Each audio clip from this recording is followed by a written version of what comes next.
The one thing that we are learning about the National Football League, there's never a dull moment. This weekend, the shocking news, Matthew Stafford traded from the Detroit Lions to the LA Rams. It has certainly been a topic of conversation the last 2 days. Yeah, you better believe it. I mean, what a way to kick off Super Bowl week, right? I mean, I got my Super Bowl 50 attire here as we get set for Super Bowl 55. And who knows, maybe we get another quarterback trade before the week is over. Yeah, it was wild, man. I had just finished the Senior Bowl game. Me and Andrew Siciliano went and we ate outside at a restaurant. Phenomenal shrimp po' boy, by the way, down there in the Gulf Coast.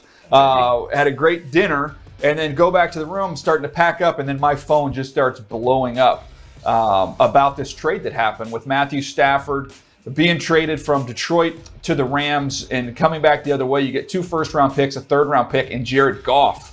So quite a haul there going back to Detroit. So, Buck, I guess I'll get to you first. Just what was your immediate reaction? And then after you've had time for this to settle in, did anything change in your thought process? Well, I think we have to look at it like 2 ways. So let's start with the Rams acquiring Matthew Stafford. The first thing that came to mind to me was Sean McVay just wanting a more talented quarterback that could take his offense potentially to the next level. You and I have talked about it. I don't think it was a coincidence that the last game of the season, they play the Green Bay Packers that ends their playoff run. He looks across the field, sees Matt LaFleur having all kinds of fun, chest bumping and high-fiving because Aaron Rodgers is absolutely torching the number 1 defense in football. And I think he had a little envy. I think he's envious. I think he's like, I got plays. I want to have my plays look like that. I want my X and O's to pop. And so I think that started a conversation where how could they get an upgraded quarterback over Jared Goff? And lo and behold, we get Matthew Stafford coming over from the Detroit Lions to give them a more talented gunslinger to put in this offense and for him to be very, very creative with how he takes the design of this offense going forward. Yeah, it felt like we started, or at least like it really started to pop on my radar when Goff injured his thumb in that Seattle game. Right, the last one of the last Seattle game of the regular season before they met the playoffs, and then Wolford steps in last game of the regular season, and then also gets the start in the playoff game when Goff said he was ready. Like that's where it like kind of started to hit me. Like this is kind of serious. This relationship breaking down a little bit. And so now he's off to Detroit, and the thing I'll say about the question that I have about Detroit is, does this take them out of the QB market at number 7 overall if one of those top 4 guys is still there?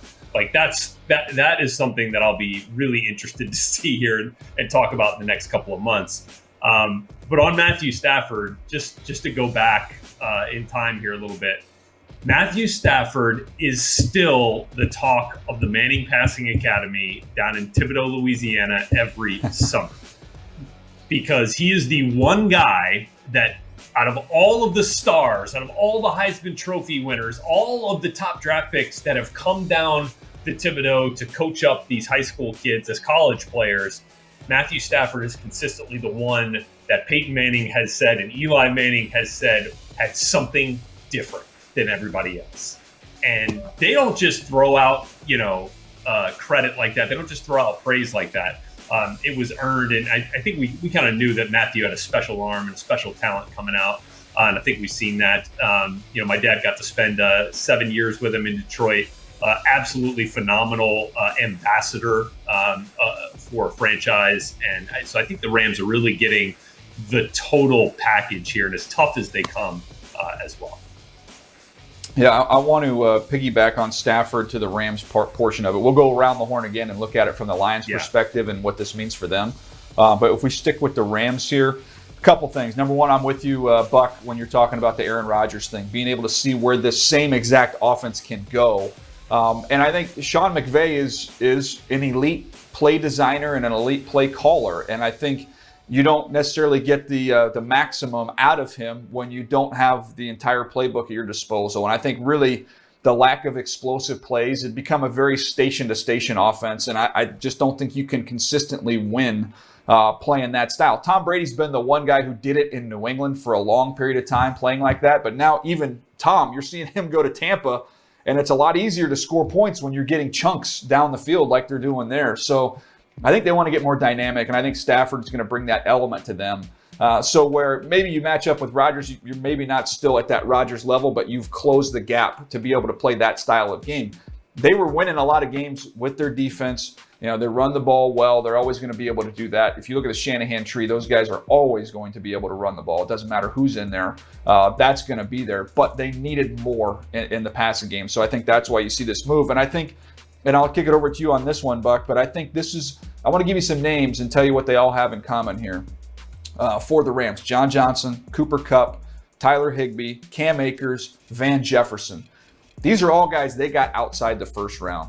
So they're very comfortable knowing that they can get impact players in rounds 2 and beyond, and they've been able to do that, and they've been able to do that quite well. So to them, first round picks, which they believe and hope will be towards the bottom portion of the first round, they're not going to sweat that. They feel like you get a quality big-time quarterback like Matthew Stafford, even if it's a 4 or 5 year window, the cost was not prohibitive there when you look at how they've been able to construct their roster without first-round picks.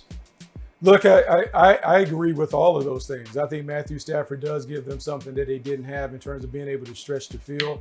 I do believe there was a level of envy when Sean McVay would look at what Aaron Rodgers was able to do within the confines of this Shanahan system. You and I have talked about how Aaron Rodgers is the most talented player to play in this system, and how we've seen this system turn average players into good players like Kirk Cousins into borderline great players. And we saw it like return Aaron Rodgers from a great player to MVP status. Now, my challenge is this, though, with Sean McVay, because I think this is the most pressure that he and Matthew Stafford will ever have going into a season. There are thoughts around the league, when I talk to defensive coaches, that they have caught up to what Sean McVay has liked to do, from the fly sweep stuff to the 11 personnel to him changing to 12. Can he, now that he has Matthew Stafford, does he have more gas? Does he have other stuff in the bag that he can throw at people? Because the innovation stuff has declined, and we've seen people slow down that offense. So that's part of the reason why we haven't seen some of the explosive plays. Yeah, I think defense, you talked about the Rams been able to win with defense. The Detroit Lions have virtually never been able to win with defense, save for maybe 2 years or a run game. I mean, I'm just looking up, like, before Kerryon Johnson in 2018, the Lions didn't have a 100-yard rusher in 5 years. Reggie Bush in 2013 was the last. I think Matthew Stafford had 11 total 100-yard rushing games during his 12 years with the Detroit Lions. So, I mean, they could have 11 in 1 year with the Rams, the way that they run the football. So I think that'll be a big plus. Yeah, and last thing here on the Lions, I'm anxious to see if Goff is their guy going forward. Is it going to be him, or are they going to invest in a quarterback there in the top 10? They still have all the options in front of them. So it'll be fascinating to see what they end up doing.